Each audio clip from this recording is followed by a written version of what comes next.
요한복음 5장 28절에서 29절까지 한 목소리를 읽겠습니다. 이를 놀랍게 여기지 말라. 무덤 속에 있는 자가 다 그의 음성을 들을 때가 오나니 선한 일을 행한 자는 생명의 부활로, 악한 일을 행한 자는 심판의 부활로 나오리라. 아멘. 우리가 이 땅을 살아가다 보면 크고 작은 고난이, 크고 작은 문제들이 우리를 찾아오죠. 꼭 고난이 아니라 스트레스 받을 일들은 하루에도 수없이 생깁니다. 하고 있는 일에 상관없이, 나이에 상관없이 스트레스 받는 일들이 생기죠. 우리 만으로 5살밖에 안 된 저희 아이랑 이야기를 나누어 봐도 저 아이만의 스트레스가 있습니다.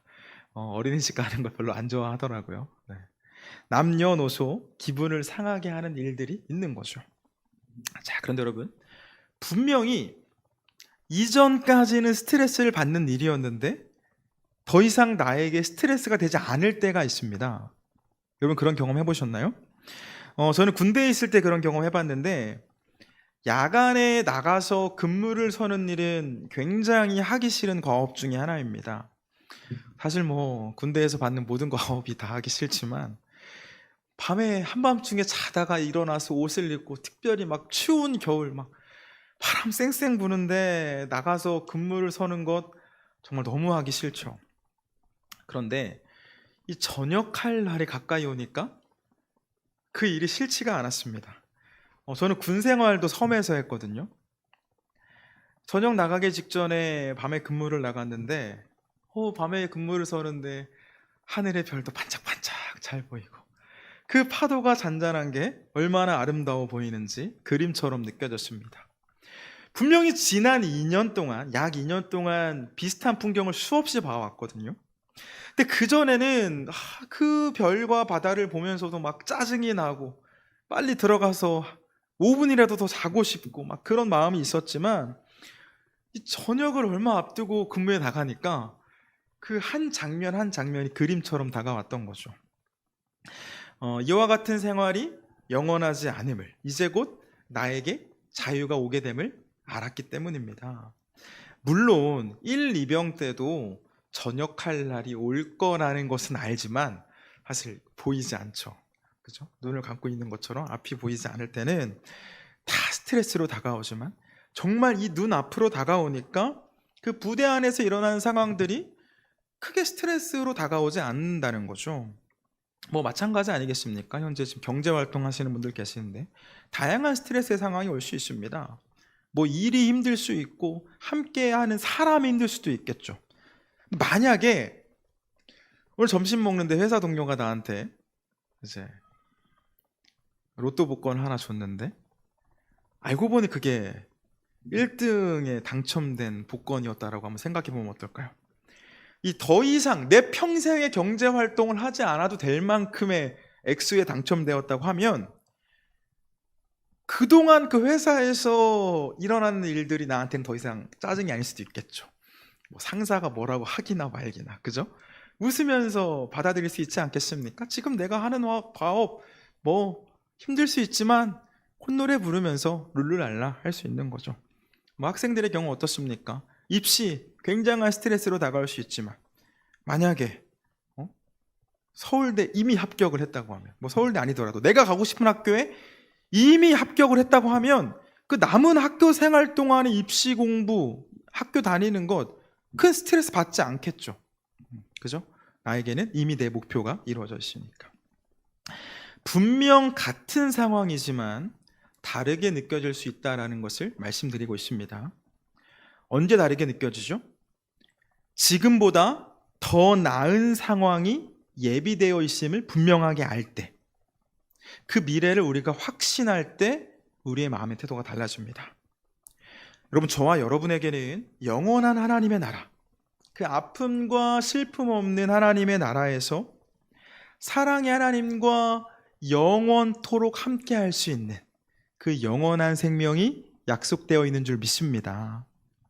사랑하는 여러분, 온 세상의 주인이신 그 하나님께서 우리 아버지가 되시고 예수님께서 우리의 친구가 되어주시고 그 영원한 하나님의 나라가 우리에게 예비되어 있는데 우리 이 땅에서 근심하고 염려할 이유가 뭐가 있겠습니까?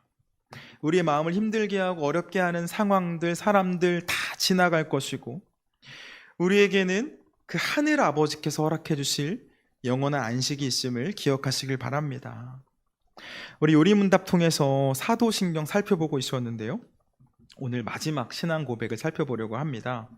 죄를 사하여 주시는 것과 몸이 다시 사는 것과 영원히 사는 것을 믿사옵나이다, 우리에게 고백을 하죠. 이 고백이 어떤 믿음의 고백을 담고 있는지, 또 이 고백을 우리가 나의 고백으로 선포할 때 우리 삶에 어떤 유익이 있는지 살펴보도록 하겠습니다. 오늘 세 가지 우리 문답 살펴볼 건데요, 우리 56문부터 58문까지 보겠습니다. 같이 읽겠습니다. 시작. 죄를 용서받는 것에서 당신이 구체적으로 믿는 것은 무엇입니까? 하나님은 그리스도의 속죄로 인해 내가 일생 싸워야 하는 나의 죄와 죄의 속성을 더 이상 기억하지 않으실 것이며, 오히려 나에게 그리스도의 의로움을 주셔서 결코 저주를 당하지 않게 하실 것을 믿습니다. 아멘. 읽겠습니다. 몸의 부활은 당신에게 어떤 위로가 됩니까? 나의 인생이 끝나면 나의 영혼은 즉시 그리스도에게로 돌아갈 것이며, 나의 육체는 그리스도의 능력으로 부활해서 장차 영혼과 결합하여 그리스도의 영광스러운 몸과 같이 변화될 것입니다. 그 부활의 소망은 현재의 삶의 위로가 됩니다. 마지막입니다. 영생은 당신에게 어떤 위로가 됩니까? 나는 지금 영원한 즐거움이 시작되었음을 느끼듯이 내 인생이 끝나면 완벽한 구원을 누리게 될 것입니다. 그것은 내가 상상조차 할 수 없는 축복이며, 그로 인해 영원히 하나님을 찬양할 것입니다. 아멘. 여러분, 우리 인간은 이 하나님처럼 되고 싶은 그 욕심에 죄를 지었고, 그에 대한 형벌로 에덴 동산에서 쫓겨나게 되었습니다. 이 죄인의 모습을 한 인간은 완전하신 그 하나님의 품에서 멀어져서 불완전한 이 땅에서 수많은 죄를 행하며 살아가죠. 아담과 하와만의 문제로 돌려서는 안 됩니다. 아담과 하와는 우리의 모습을 대신 보여주었을 뿐이죠. 하나님의 크신 섭리 안에서 창조된 우리는 하나님만이 영원하시고 또 생명의 근원이 되심을 인정하며 그 하나님을 향해 나아가야 하는데, 죄로 물든 우리의 본성은 자꾸만 하나님에게서 멀어지려고만 합니다. 죄 많은 모습으로는 그 거룩하신 하나님께로 가까이 나아갈 수 없음을 알면서도 하나님과 멀어지는 일들을 반복하는 게 우리였죠. 그러나 하나님께서는 그 영원히 끝나지 않는 그 고통을 향해 가는 우리를 구원하시기 위해, 우리를 살리시기 위해 예수님을 우리에게 보내주셨고, 그 예수님을 통해 우리에게 있는 모든 더러움을, 모든 죄악들을 다 씻어주셨습니다. 죄와 사단의 권세로부터 우리에게 자유를 허락하셨고, 자녀의 권세를 주시며 영원한 하나님의 나라를 주셨죠. 이미 우리에게 주셨습니다.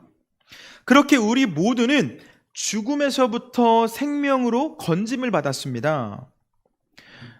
여러분, 우리 모두는 은혜 안에서 그동안 하나님께 지은 모든 죄로부터 용서를 받았습니다. 한 번 더. 그동안 하나님께 지었던 모든 죄를 용서받았습니다. 그렇기 때문에 이전에 지은 죄에 대한 그 문제로 씨름할 필요가 없는 거죠. 우리 가끔 할머니 권사님들 기도하시는 것이 뭐 들으려고 듣는 게 아니라 이렇게 들려서 듣다 보면 처녀 시절에 지었던 죄를 매일같이 회개하시는 분들도 계십니다. 우리 이미 다 용서받았죠. 하나님께서는 우리가 지난날 지었던 죄에 대해서는 기억하지 않으신다라고 말씀하십니다. 사실 하나님께서 우리의 죄를 용서하신다고 해도 만약에 우리가 지었던 죄를 기억하고 계신다면, 야, 내가 다 기억하고 있어, 용서했지만 나는 다 끝까지 기억하고 있을 거야, 이렇게 말씀하신다면 우리가 어떻게 자유를 누릴 수 있겠습니까? 하나님 앞에 설 때마다 송구스러운 마음이 들겠죠. 그러나 하나님께서는 우리의 죄를 다 씻어주셨습니다. 그리고 그 지난날의 죄를 기억하지 않는다라고 말씀하십니다. 제가 대학교 다닐 때 저랑 친했던 그 동기들 사이에 문제가 있었던 일이 있었는데요. 저는 이제 둘 모두와 친하게 지냈기 때문에 이 가운데에서 그 문제를 해결하기 위해 정말 많은 노력을 했습니다. 그리고 문제도 어느 정도 해결이 되었어요. 그런데 문제가 해결되고 나니까 그 두 명의 친구가 저를 멀리하는 게 느껴졌습니다. 결국 지금은 연락도 하지 않는 사이가 되었는데요. 그 문제를 돕는 과정에서 저에게 보였던 그들의 허물 때문에 자신들의 그 허물, 자신들의 그 연약함을 저에게 다 말을 했었기 때문에 더 이상 저와 교제하는 게 어려웠던 거죠. 여러분, 우리 안에 죄책감이 있을 때 우리는 진정한 자유를 누릴 수 없죠. 그 죄책감이 우리를 올가매고 있으면 우리는 자유롭지 못합니다. 사슬이 되어서 우리를 매는 거죠. 그런데 하나님께서는 우리에게 진정한 자유를 주신다고 하시지 않으셨습니까? 우리의 죄값을 다 치르신 후에 그 우리를 향해서 의롭다, 내가 너희를 의롭게 여긴다 라고 말씀하시는 그 하나님은 이전의 죄를 기억하지 않는다라고 말씀하십니다. 그렇기 때문에 우리는 과거의 죄 때문에 하나님 앞에 서지 못할 이유 없고요, 하나님 앞에 부끄러워할 이유가 없습니다. 저와 여러분이 해야 할 일이 있다면 이후로 찾아오는 그 죄의 유혹으로부터의 승리겠죠. 여러분, 우리 모두는 구원받았죠? 아멘이신가요? 우리 모두 구원받았습니다. 지은 죄로부터 사함을 받았습니다.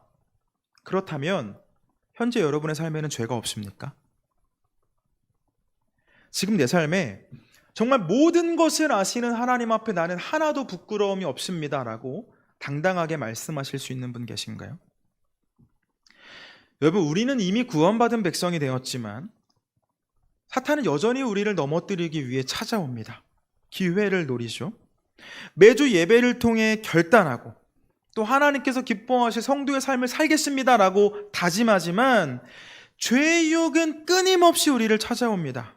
그리고 많은 순간에 우리는 넘어짐을 경험하죠. 어떻게 이길 수 있습니까? 우리에게 찬송했죠. 예수의 보혈 아니면 우리는 이길 수 없습니다. 우리의 힘, 우리의 능력으로는 이길 수 없습니다. 이전에도 그리고 앞으로도 우리가 죄로부터 자유할 수 있는 유일한 방법은 예수님입니다. 예수님의 그 보혈을 의지할 때 우리 이길 수 있는 거죠. 우리의 삶을 예수님으로 채워갈 때 우리의 발걸음은 생명을 향하게 됩니다. 저만 그런지 모르겠지만 가끔 이 무서운 생각이 우리의 머릿속에 가득 찰 때가 있지 않습니까? 저만 그런가요? 무서운 생각이 찾아올 때 없으신가요? 저는 이제 무서운 생각이 이제 저를 찾아올 때가 있는데요. 뭐 밤에 걸을 때나 뭐 이렇게 뭐 그럴 때, 혼자 있을 때, 어두운 곳에 있을 때. 그럼 그 무서운 생각을 이겨내려면 어떻게 해야 될까요? 다른 생각으로 머리를 채워야 합니다. 무서운 생각하지 말아야지 하면서 무서운 생각을 하죠. 내가 무서운 생각하지 말아야지 하면서도 계속 무서운 생각을 하기 때문에 내가 기뻤던 일들, 좋았던 일들, 재밌었던 일들을 떠올리면 언제 그랬냐는 듯 그 무서운 생각이 사라집니다.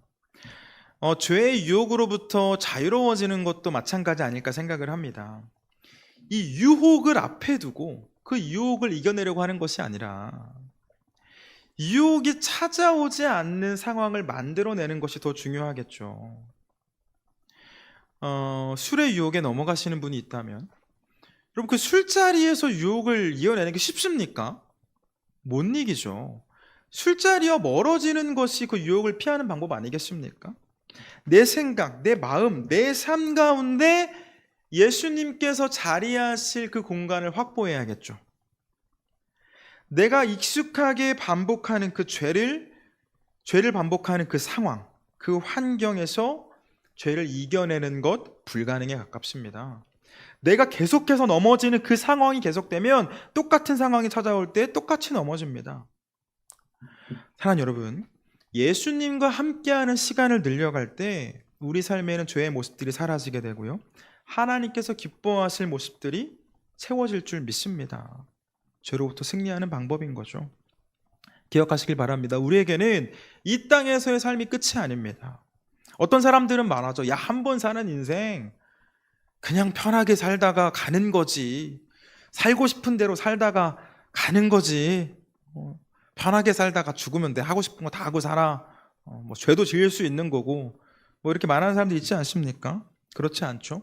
우리는 영생을 약속받았습니다. 우리 몸은 죽어서 흙으로 돌아가게 되겠지만 그 십자가 위에서 예수님 뭐라고 말씀하셨습니까? 네 영혼이 오늘 나와 함께 낙원에 있을 것이다. 우리가 죽으면 우리의 영혼은 우리 그리스도에게로, 예수님께로 갑니다. 그리고 예수님께서 이 땅에 다시 오시는 날 우리 몸은 신령한 몸으로, 그 연약한 몸이 아니라 예수님께서 부활하신 것처럼 신령한 몸으로 부활해서 그 영혼과 다시 결합하고 영원한 하나님의 나라를 살아가게 되는 거죠. 자, 여러분, 우리가 하나님과 함께 영원히 살 곳은 지금 우리가 나그네로 머물고 있는 이곳과는 다르게 슬픔과 고통이 없는 곳이라고 성경은 말씀하고 있습니다. 우리 말씀 좀 찾아볼까요? 성경 제일 마지막 요한계시록 21장입니다. 요한계시록 21장 3절 4절 두 절 말씀 봅니다. 21장 보면 그 말씀의 제목이 뭐라고 되어 있나요? 새 하늘과 새 땅. 제 성경 이렇게 되어 있는데 새 하늘과 새 땅, 새롭게 시작될 그 하나님의 나라, 우리에게 줄 하나님의 나라에 대한 말씀인 거죠. 1절부터 쭉 소개가 되는데 저희는 3절 4절만 보겠습니다. 요한계시록 21장 3절 4절 함께 읽겠습니다. 시작.